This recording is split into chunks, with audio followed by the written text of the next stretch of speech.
Hello everyone, and welcome back to Indie Book Review with Quinn Dilly Buckland, where today we are going over Dragon Magic by Melanie Ifield. So, Dragon Magic is the third book in the Chronicles of Novamir series. So, it is the second last book, third book of the four-book series. Got it? Got it? Got it? Got it. So, let's go over this. Plot. The plot for this book is actually pretty simple. It is, Daniel has to go back to his home, really, where he belongs, and well, the other people of Novamir have to go to war, but then they come grab him, and he's got to help them out.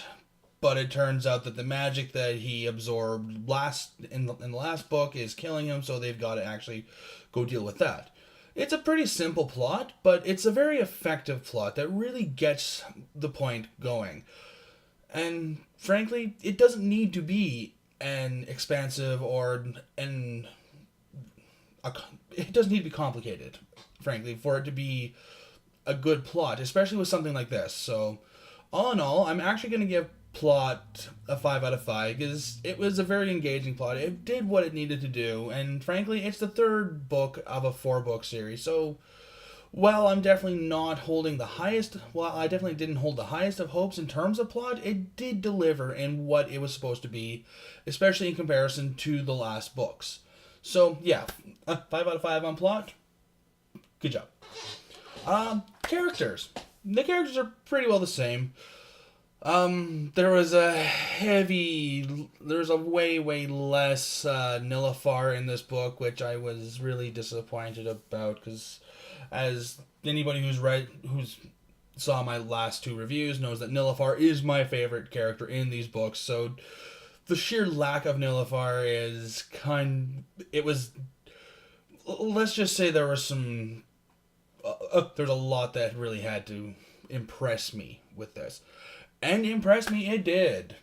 Because, well, Rashana and Lanigran and all that, they're all pretty much the same characters. There's a little bit of growth here and there, but for the most part, they're pretty well the same characters.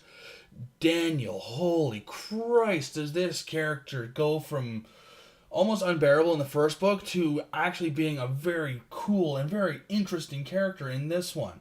And I can't wait to see what happens to him in the next one. So, yeah, I have to give it to Melanie Ifield for making what was probably the weakest part of her series into what could only be considered to be the strongest part now. Also, Daniel's mother is back, and she's in Novamir, and I was really concerned about this because adding the mothers into fantasy worlds and stuff like that tends to really drag things on, and it really didn't. It really, really genuinely did not. Like, she wasn't in a lot of the books. She was in like a handful of chapters. But when she was there, she was actually more believable in this than what she was in the first book. So, Melanie Ifield is definitely really improving with these books. And I'm actually kind of sad that the next one is the last one for Novamir. Because I really want to know more about this world. But we'll get into that with imagination. But all in all, for character, I'm giving it a 5 out of 5. Like, bang up job. Seriously. Bang up job. Especially for not having a whole lot of my favorite character in these books. So, I have to give it to her for it. Imagination and research. Not too much research tended to have to go into this sort of thing. It's a fantasy book. I'm pretty well okay with that. But imagination, she still delivers with the imagination. Like, it's a very, very imaginative world. Now, I'm not taking any points off for this, but I would like to see a map of Novamir, or a map of this world in general, because sometimes the distances tend to be a little difficult to really picture in my mind. And like I said, I'm not knocking any points off. It's just it gets a little difficult to know where exactly these people are trying to go or trying to. Yeah, I think y'all get what I'm getting at anyway. But yeah, for the most part, imagination. She continues to really, really bring her top game with imagination with these books. I mean, I gave it I gave it a 5-star last time and the first book, and it's going to continue with this one because, frankly, her imagination is just incredible, especially with the just all the shit that has to go on with these characters and the world in itself. So yeah, she definitely brings on the imagination. 5 out of 5, hands down. Amazing job. Writing. It's the same simple style writing that I genuinely enjoy and has worked for the first 2 books. I don't know what more I could say about that. It's a 5 out of 5 in terms of writing. She did a very, very, very good job with it. And ending. So, something I've been doing recently is I have been putting a timestamp, on the screen, probably right around the chest area, as to where I'm going to stop giving spoilers away. So, I'm going to do that right here. And you can kind of go on from there. So anyway, the end. Daniel has been slowly succumbing to this magic. Not just physically, but also mentally. He's been going through some serious shit, and the magic is sort of taking over. And once he finally snaps out of it, it scares the fuck out of him. Like, he doesn't know what is going on. He doesn't understand it.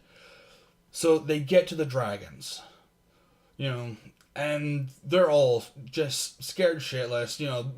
These things are massive. They could eat them all, and there's like 50 of them all around them.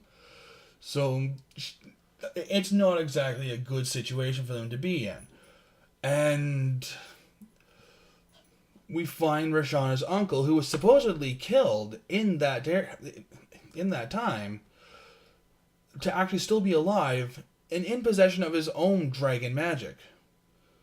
Now, the Dragon Lord, he decides that he actually likes he likes Daniel, and because they brought back the scepter, which is a part of the staff that Rashana's uncle was using, yeah, shit gets interesting, and it gets interesting real quick. You also find out that they can't actually remove the magic from Daniel because it's just been way too long. Instead of taking Fireforge's offer because, he was scared, now he's actually got to live with this and have magic. But the dragons can take at least enough of the damaging stuff out and leave him with just enough that he can actually use it.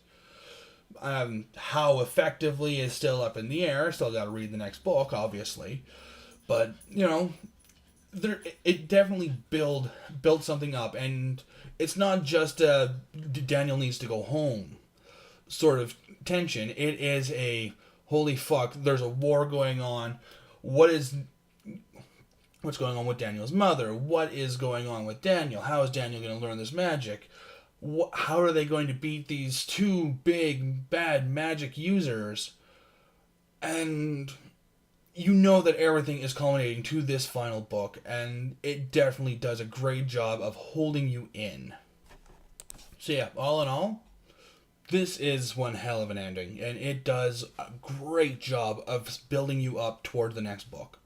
So, for ending, it's a straight up 5 out of 5. Like, I walked away from this book just giddy and wondering what's going to happen next.